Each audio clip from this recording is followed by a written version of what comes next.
Ladies, gentlemen, boys, girls and furry creatures that may happen to be sitting on your lap. In this video I asked a great question, and no, not the one about why we exist. Honestly, nobody cares about that one, but the one about why we ride.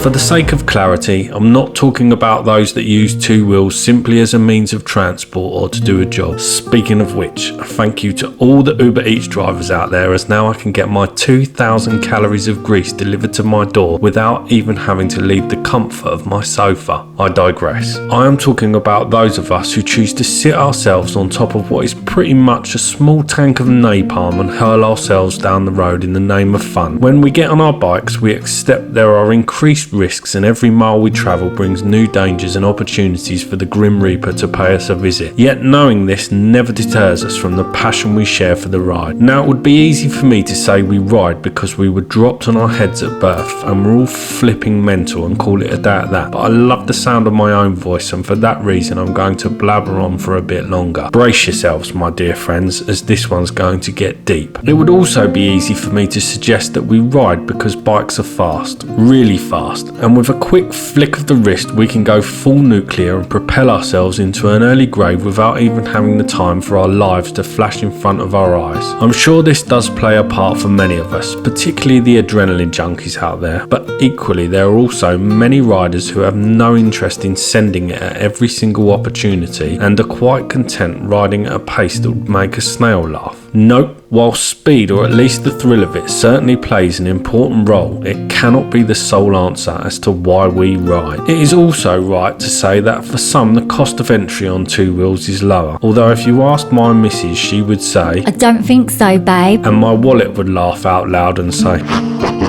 "You don't even know the half of it." Whilst riding can be a cheaper form of personal transport, those that ride for this reason may not fall into the type of rider I am talking about here. Now, they say give a man a fish and he will eat for the day, but give him a motorcycle and he will eat fish and chips 100 miles away. And that leads me into potentially answering why we ride motorcycles, and that is the often used cliche of motorcycles offering us freedom. But, I hear you ask, why do motorcycles give us this sense of freedom? We're not really any more free than somebody with a car or a bus pass. A car can go nearly anywhere a motorcycle can. With a car you can pack all the family members you don't want to travel with, and you can load up a lot more gear, including the several kilos of beauty products the missus needs to keep looking her best. The weather doesn't impact you in a car, it doesn't particularly dictate your choice of clothing, and a car can travel several hundred miles more before it needs to empty your quivering wallet at a petrol station. But unless you're filled with the naivety of youth and you've just got a license to drive a 2-ton pile of steel on the road and leave us two-wheelers trembling in fear at every junction, cars do not offer the same sense of freedom that our much-loved motorcycles do. Similar to the freedom a freshly licensed weapon, or more simply put,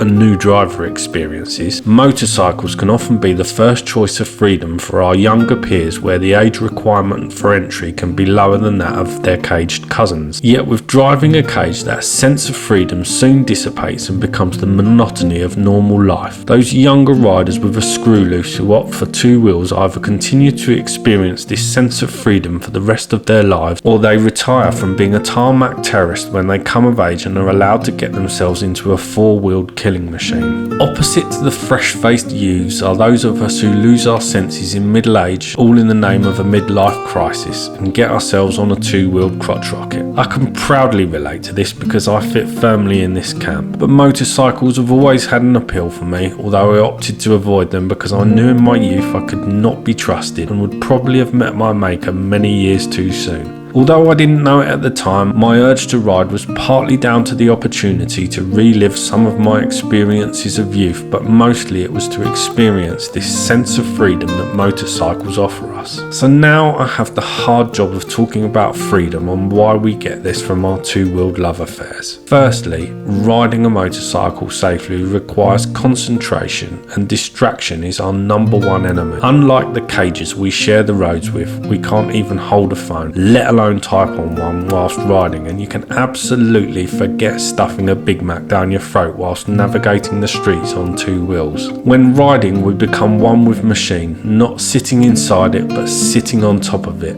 We are constantly reminded that our lives are at stake, and our body position, the way we lean in corners or hang our asses off if we want to be Rossies, and the gentle manipulation of our controls all play a pivotal role in getting home safely. With this dedication to the ride and the concentration required to do so safely, we detach ourselves from the constant distractions offered to us by life and live in the moment, just man or woman and machine. We feel the wind in our hair, we feel the temperature we're riding in, and we feel every bump in the road. We see the gravel in that high speed turn and the diesel spill at the roundabout. We see our vanishing point disappear and reappear as we navigate that insanely good corner. We see the driver looking left before they switch lane, only to do so without indicating or checking their blind spot. We see the driver not looking out for us at the junction. We see the lamp posts or power lines going round a corner, giving us a visual cue as to where the apex of that corner might be. We see that left or right turn that we have no idea where it goes, and we take it just out of curiosity. We ride round that favourite bend and feel physics in action as we try and eke out a little more speed. We feel the rain as it makes its way through our waterproofs and into our socks. We feel the numbness in our fingers when we ride in the cold, and we feel the sun's warmth on us when it's high up in the sky.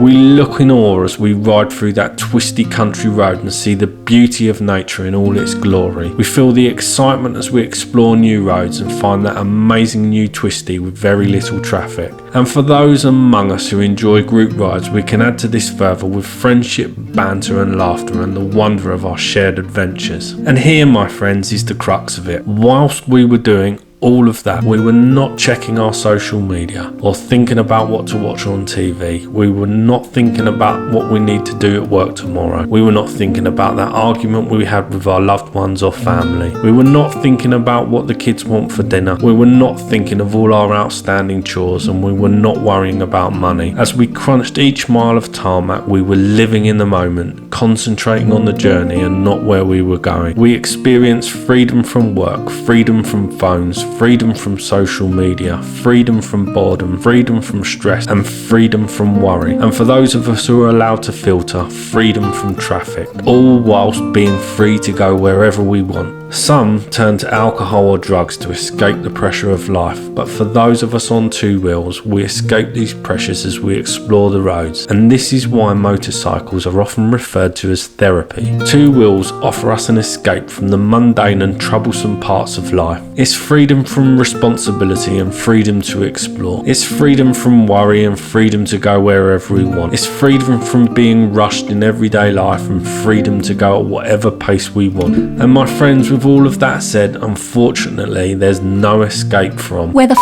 have you been, Andy? You only went to the shop and you've been gone 6 hours, arsehole. And so whether you ride for speed and adrenaline, because you have to for a job, or for the freedom I just ranted on about, please leave a comment below telling me why you love riding so much. And with that, my friends, I hope I've been able to answer the question, why do we ride? And on that note, thanks for watching, and I will catch you all in the next one.